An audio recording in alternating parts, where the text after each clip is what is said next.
Hi, this is Cindy, the founder of Feminine Mastery and your host for Love, Money, and Miracles, where the masters are guiding you to deep, lasting love, overflowing abundance, and miraculous living.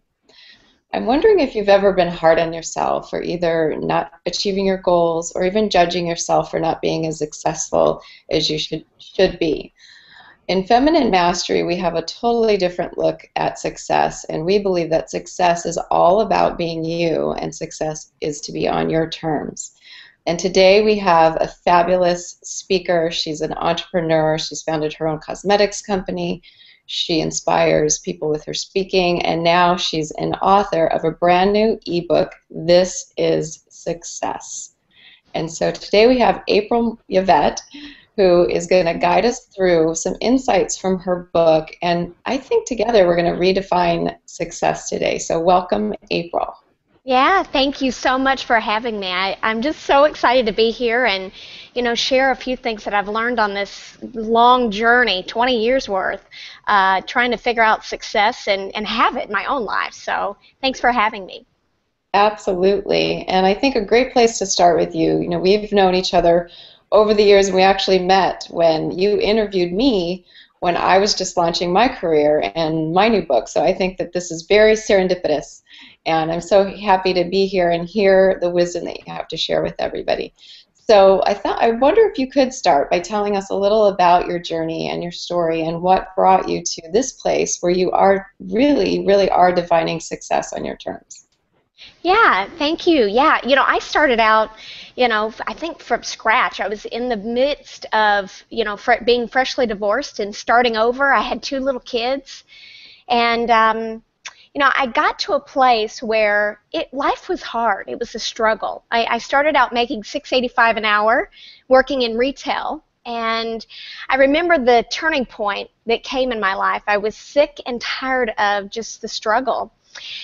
And I remember being in my living room. I lived in a mobile home park on the east side of town, and my big dream was to just own a house, to own a house for me and my kids, a bigger place, a nice neighborhood.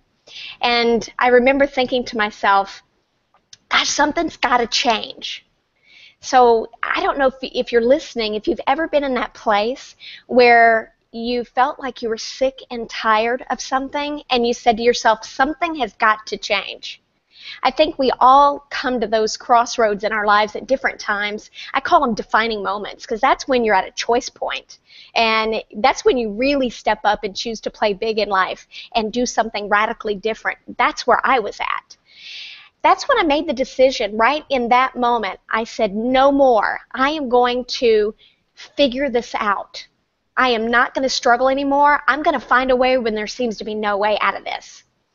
I didn't want to be, another statistic, a mom having to get welfare and assistance because I couldn't afford to do it on my own. And so that's when I started my journey. I started studying millionaires. I read over 100 books on success, business, marketing, sales. I paid for training. I got training. I learned from other experts, other multimillionaires in the industry. And I started applying what I learned.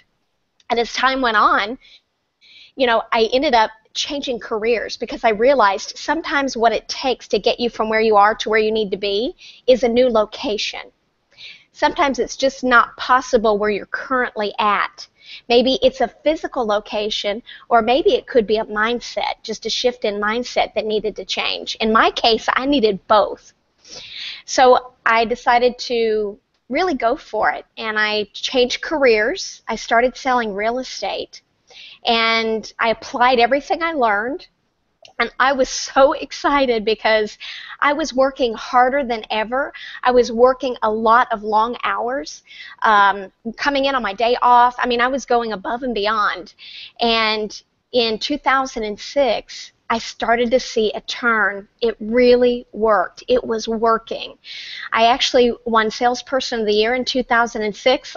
I sold $9 million in real estate. I was so excited. I was just on top of the world because it was working. And then I remember feeling, after I won the award and I built my brand new house like I wanted, bought this really nice luxury car. I mean, I started buying all those things that I thought I wanted, and I realized there was something inside me that wanted more. It's like I was striving for the next level. And I remember that I had an idea for a product that I'd gotten several years ago. And I remember thinking to myself, I wonder if this product could be the next big thing. Oh my gosh, I mean, could it be really big, like make millions? Is it possible? And I thought, I'm going to try it. What do I have to lose? So that's what I did. So in 2008, I literally finally got product in hand. I created a lip gloss called Thin Gloss. It was made with ingredients to help curb appetite, and got started with that. And it went from there. My product was sold in stores across the U.S., stores in other countries, and I was featured on ABC Shark Tank, NBC Daytime, the Los Angeles Times newspaper, Indianapolis Star newspaper. A lot of great things came from that. And that's when I got to a place, after 6 years in business, I was sold out. And I thought, okay, I'm either going to have to expand the line of cosmetics and keep going with that company, or do something different. What do I want to do here? That was another crossroads I came to. I decided to, stop selling the product. I realized, I took time off. I took a 6-month sabbatical. I realized that my passion, what I really loved to do, was to do training, to teach, to create and inspire. That's my true calling and passion, on topics that I love and that interest me. It wasn't necessarily to create and teach weight loss or appetite suppression or even cosmetics. That was a huge aha moment for me, and that's when I decided to completely shift gears, and I ended up taking a little bit more time off to get real clear on, what was next. And I started thinking that, I'm just not as happy as what I thought I should be. I'd made a decision, but I couldn't understand why I wasn't happy. And I told my husband, I said, I've got to do something's got to change. That was one of those moments. And so I stopped working. I stopped blogging. I stopped teaching clients. I stopped answering phone calls. I stopped meeting people for coffee at Starbucks. I stopped going to networking events. And I did nothing for the last year and a half, just very minimal. It took me probably about a year and a half that I did that. And boy, did I do some deep inner work, internal work, what I needed to excavate what was wrong, how to heal it, and then start fresh again. It was very eye-opening, but I finally got to the root, and I've healed it, and it's now gone. So it's been quite an amazing journey. Yeah, thanks. I love your story and how you share. And before I ask you what I really want to ask you and what I dig into is, which is your new definition of success, before I go there, so many people, I think, out there, and especially the women I meet and that I work with, there's just this harsh judgment. We all, if we raise ourselves up and we look at our longer journey, everything happens for a reason, and I know you believe this too. But when you're in those times before the defining moment, right? The times when things are breaking down, they're just not working, or you even, we've shared intimately that there's those times where it's dark. You don't feel successful. The universe is not necessarily giving you what you want. So what insights can you give people to like the deeper part of your journey, and maybe the conversations that you were having for yourself, and how you got yourself past those moments, not before the defining moments, more the darker moments. Does that make sense? Sure, yeah. Well, I had reached a dark place. I was really depressed. And like I said, I thought, gosh, I've had success. I had made, goals. I've always been very goal-driven. And so I always made my goal. And when I was in the midst of creating Thin Gloss and launching that, in 2009, July 1st, I made an announcement that I set a goal and made it public. I mean, of all things, I really wanted leverage on myself, but I set a goal to make $1 million in my business in 1 year. And it went for exactly 1 year. I launched it on YouTube. And during that entire year, I didn't hold back anything. I mean, there was times where I was on camera and you could see me celebrating a huge win that I just got, featured in, the Fox News, or I had a news interview, or there was a time where I won an award and I was so happy. But there were also the darker moments where a deal that I thought was going to happen completely fell through. And that's what happened during this time. So like I said, I set the goal. I got a call in early spring of 2010, and it was a tough journey trying to make this $1 million in a short amount of time. But I wanted to see if it was possible for an ordinary person to make it, because I had heard a lot of gurus say that they made it in like 18 months or less.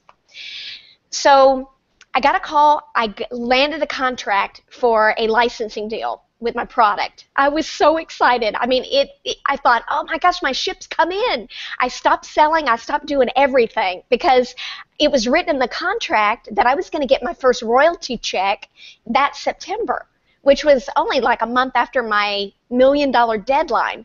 So here I was sitting back, kicking back. I didn't make any sales calls. I didn't sell anymore. I just kind of, sat back and waited for royalty checks to come in. I had just enough money left. Well, July 1st, 2010 came, and I was so excited. I created a video for YouTube with my big announcement. And in the announcement, I said, you're not going to believe everything that I have manifested. Here's my vision board. Look at everything I manifested. And I got a licensing deal for my product. It's going to be a national infomercial. And I will be able to make my $1 million goal with that. And I was so excited. I put it up. I got a lot of views on that. And 30 days later, I started, I didn't hear much from the infomercial company, so I started getting a little worried. Then finally they called me and said, we need to have a conversation. I said, okay, what's going on? What can I help you with? And they said, we've made the decision to cancel the entire contract. And I remember I was in a state of shock at that time because I had run out of money. You see, I didn't do any selling. I thought my ship had come in, and there I was waiting on the first royalty check, and it wasn't going to happen now. Mm. So I gathered myself together, and then I felt shame, embarrassment. It's like I had made this announcement, and now it's not going to happen. How am I going to tell them? How am I going to tell them it's a success story? I make my goals. I always make my goals. What is happening? So I held on to that for a long time. I kept going. Another year passed by. I drudged through it. During that time, like I said, I ran out of money, and my home went into foreclosure, and thankfully I got it sold on a short sale. I called and said, hey, I can't afford this Mercedes-Benz anymore. I'm going to have to give it back to my bank. I mean, everything I had worked so hard for, now I was back at ground zero where I was before, starting over. And that was hard for me to digest. I think that it was really hard for me to accept that. And here's what I learned. Okay, this is the very first lesson that I want to share with everyone, which was really powerful. I had another opportunity for another licensing deal almost a year later, and I made the announcement that I was shutting down my business, and my intention was that, okay, this is the one. Maybe I'm just going to let this other company just put my product underneath their umbrella of products. They're going to run with it. Well, it didn't happen. Another couple of months later, that fell through. That's when I sank into the depression, and I couldn't shake it off. I told my husband, I said, I feel like I'm having some kind of a nervous breakdown. What's wrong with me? Because I didn't have to work. I had a 1.5-year-old little girl. My husband was working. Our home had been paid for with cash, and we paid cash for both of our cars just a couple of years before that. So I didn't have to work, but yet I felt compelled to work and do more. But I was also depressed, and I couldn't shake it off. Here's what I learned. I had tied my identity to winning awards, making money, and accomplishing goals.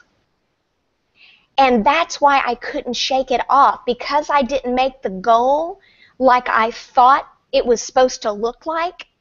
I felt like I was a failure. And I'm here to tell you that success is not about achieving an award. It's not about accomplishing the goal like you thought it should look like. It's not about making X amount of dollars like you thought you were going to make. And I mean, that's really what I learned. Success is really about achieving and accomplishing. Let me tell you the actual definition of success, my definition of it. So I looked at Merriam-Webster's dictionary, and I looked at dictionary.com, and I found their definition of success. It was the accomplishment of one's goals, the attainment of wealth, position, honors, or the like. That's what I thought success was for 20 years. And what I found is that's not the real meaning of success at all. Success is not about things or external things. Success is about achieving a way of being that you desire. It's about a feeling. That's what we're really after. We think that I thought the $1 million was the vehicle that was going to take me to peace of mind and take me to being debt-free. I thought the $1 million was going to take me to feeling happy. I thought it was going to take me to freedom. And those are feelings or way of beings. That was really the destination I wanted. That was the ultimate goal. And what I discovered is the $1 million wasn't the thing that was going to take me there. I didn't need that to achieve that. I was chasing money and goals. I was chasing things that I already had. That was really what I learned, the big aha moment. And I believe that's really what success is all about. So true success, if your root motivation is coming from love and passion, that is when you can easily accomplish success, happiness, and wealth. When it's coming from fear and scarcity, that blocks wealth, it blocks happiness, and it blocks success. That was one of the biggest lessons that I learned on that journey, because I thought, well, how can I make $9 million in 1 year selling real estate? I mean, I've actually made that goal. I've actually generated $9 million in sales in exactly 1 year. But I did it selling real estate, not with my lip gloss. I made 6 figures with my lip gloss, which is a great success. It was an idea, and I got it launched. A lot of great things happened. So that was the biggest thing that I learned, I think, on that journey, is that real success is achieving a way of being. It's a feeling that we're really after. So that was the first thing that I learned. That was really a life-changing lesson that I learned. Yeah, it's so important. It's exactly what I believe in too, and so many of us get sidetracked with those goals or those things, and like I said before, it's then the judgment comes in, and that's really what takes us to that darker place. And there's a great quote. It was one of my first favorite quotes ever, and it still is, and it's that success is a journey, not a destination. Mm-hmm. And that's exactly what you're sharing with us, and for everybody to embrace their journey, whatever it is, and learn the lessons like you have, and stop and pause and know that you're the one. You get to define it all. You're the one. It's your life. It's your journey. It's your career. It's being who you want to be. And like you said, delivering an experience of life. We can't deliver that fulfillment, that happiness, the innate joy that's available to us by trying to be something other than who we are. And I love your redefinition, and I know there's some other truths that you have uncovered that are woven into the book that you're launching. So I was wondering if you could start and share some of those with us next.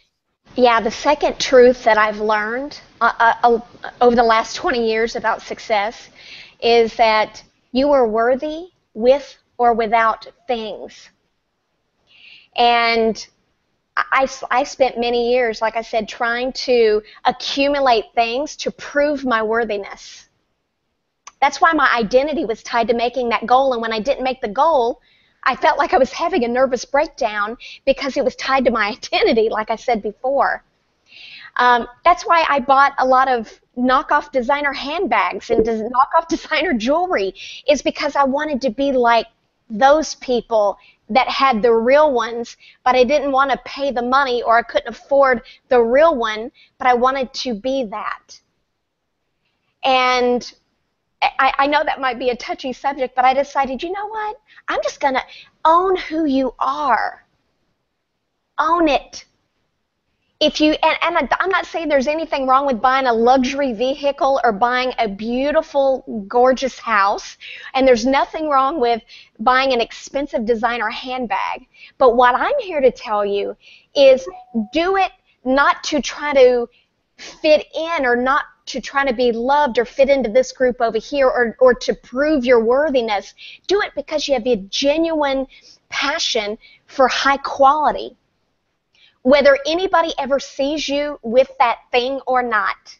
If you lived on a desert island and nobody was going to ever see you driving that luxury car or with that handbag or with those designer sunglasses, would you still buy it? And if your answer is yes, then it's coming from a place of passion, that you're just passionate about quality and luxury, and you just have an appreciation for it. But if you say no, if nobody's ever going to see me, that's coming from a place of fear and scarcity in my mind. And it's only because you're grasping for worthiness, because at the end of the day, our fear is a fear of not being loved. All human beings want to have one of the 6 human needs is love and connection. That's why we're so drawn to be with each other. It's because we want to feel like we're a part of something and that we belong. And I'm here to tell you, you're worthy with or without anything that you have in your closet, your car, with or without making an award, getting a fancy title at work. You're worthy with or without it. That was a big lesson that I learned. I think that is, if I could pick, foundational meaning behind Love, Money, and Miracles, the summit, that's it. Is that when we get that we're worthy no matter what, just because of who we are. And it's not just worthy of success, it's worthy of money, of abundance, of love, of the joy of life. Anything, we're just worthy just because. So I love that message. So what about another truth? Can you share another one with us? Sure. Another one that I want to share with you is what I call let it go. And what I mean by that is if there's something that you've been forcing or trying to make happen, and it's hard and it's a climb, and you are literally sinking deeper into depression over it, let it go. I think sometimes we get locked in on something that we were never meant to have or never meant to be. I believe that it's important to accept your assignment. That's what I call it.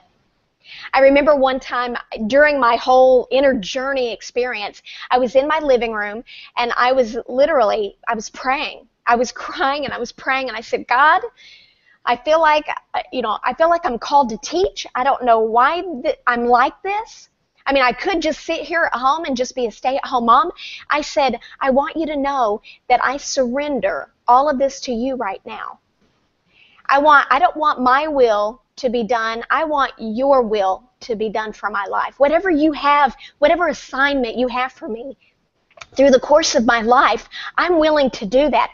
I will stop blogging. I will stop teaching. I'll stop teaching clients.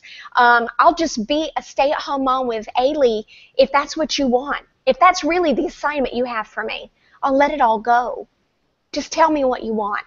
I remember bawling. I was crying. And it was the ugliest cry you've ever seen. It's like I let it go. And what I did was I stopped trying to swim upstream. I stopped trying to force things to happen. And instead, I stepped into the flow of life. I accepted my assignment. And I can tell you, that was the biggest relief I have ever had. I let go of ever wanting to make $1 million. I let go of ever wanting to be on a guest on Meet Oprah. I let go of ever wanting to be a best-selling author. I let go of all of that, and I said, if that's what you have for me planned, I trust you. You'll provide a way. If that's not what you have planned for me, I trust that that's my path, and I'm just as happy. And now, and I invite you to do this too, accept your assignment.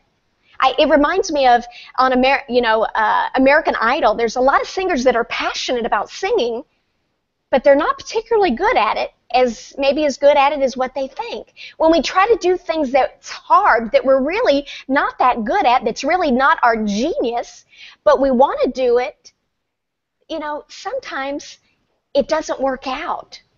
Or maybe you are a good singer, but not everyone can be a Jennifer Lopez. Not everyone can be, a Luke Bryan, or, whatever big famous singer is out there, Lady Gaga.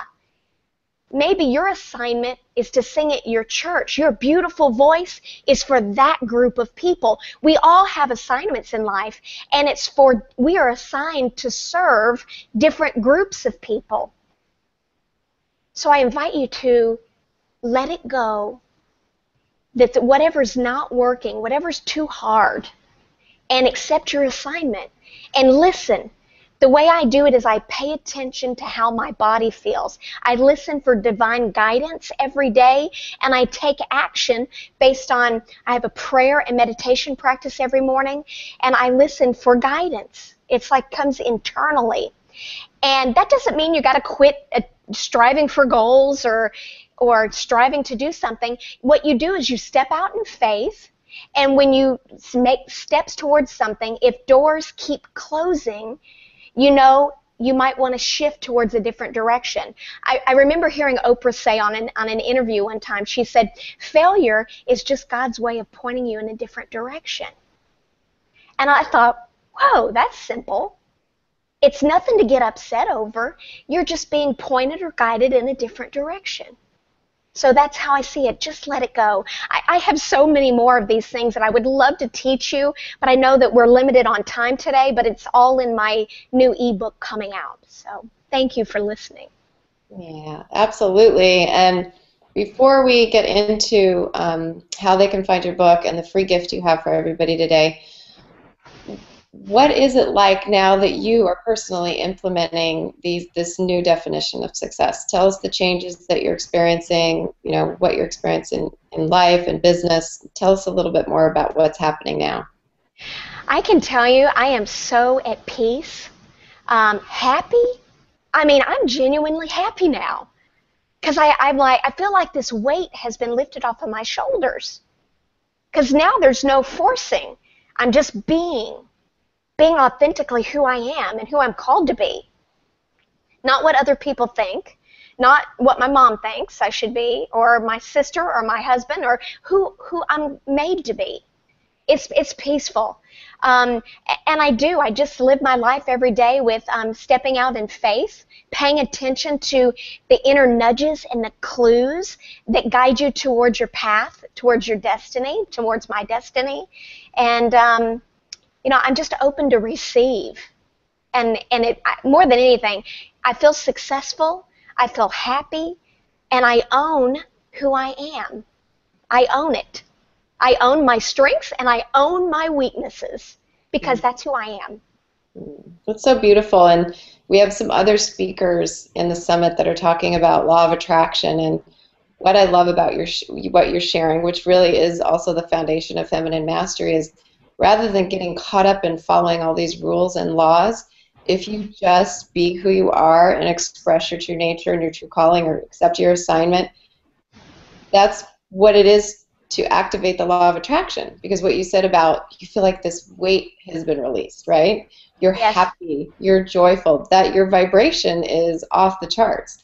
So now we know that you are already attracting, you've activated the law of attraction just by being you. Great point. Yes, yeah. I've spent years studying the law of attraction, probably 7 or 8, and that's it. I remember hearing Deepak Chopra say one time, talking about detachment. And that's really what it's about. Detachment is where you aren't connected to the outcome or the result. You're open to whatever the result is supposed to be, divinely ordered. And you're right, that's what the law of attraction is about. It increases your vibrational energy. It raises your vibrational energy. And that, when you're at love who you are, love what you do in a complete place of worthiness, without things, you've accepted who you are, things just come to you easily. And by the way, I've noticed that a lot in my life. It just comes to me. I don't have to force it. Opportunities just flow in easily. Mm-hmm. And it can happen for anyone. Absolutely. Well, you've definitely inspired us today, April, and I love everything you shared. I hope people are taking notes because there's so many juicy nuggets and woven through your stories and what you shared about the truth. And so now why don't you tell us about how people can access your book and the free gift? Absolutely. Well, first of all, the gift, you're going to tell us about it, but the way you access it is on the link on April's speakers page. So now, okay, go ahead and tell us about how they get your book and the free gift, or what the free gift is, sorry. Sure. So here's what I've done. I've written an ebook, and I also have a little companion video that goes along with it that's a free gift that I would love to give you. And in there, I talk about the 7 life-changing truths that I have learned over the course of my 20-year relentless climb to success. Today, I've given you 3 of those. I wish I had more time to give you all of them, but that's why I put the book together so that it's a super easy read. You can get it. I truly believe that every single top performer, leader, entrepreneur must know these truths in order to create a life being happy and also live prosperous, have plenty, not have to worry anymore. And it's taken me 20 years to figure this out. Thankfully, I just feel so grateful that I finally got it. I can't describe to you the feeling of peace and just harmony and happiness, joy. I actually experience joy moments every day. I call them joy moments. Those little things that happen that you're just flooded with pure joy. I notice those now more because that's what I appreciate in life. I think gratitude is it's a big indicator of what you attract, your prosperity level as well. But you can get that on my speaker page or aprilyvette.com, either one, and I would love to connect with you. Thank you for tuning in. I know your time is valuable, and I truly appreciate you being here. And Cindy, thank you for having me. It's an honor to be here. You are you're just the real deal. I feel your heart. You're led by your heart. And that's the first step in success and also serving others. You have a servant heart is how I would describe you. Aw, April, thank you. I feel the same way about you, and I've just thoroughly enjoyed this. It's been wonderful to reconnect with you after we've gone our separate ways and learned all the lessons, and now we're coming back and sharing that with other people, and I couldn't be more excited to have you here, and I'm sure everybody learned so much from you today, and my mind is turning. I'm like, okay, what's our next conversation going to be? I can't wait to hear it. Thank you. That will definitely happen. And thank you, everybody, for joining us today with April. And definitely link over to grab her book. These truths are just absolutely the real deal and will guide you to your inner success that you're desiring. So thank you, April. Thank you, Cindy. Bye-bye.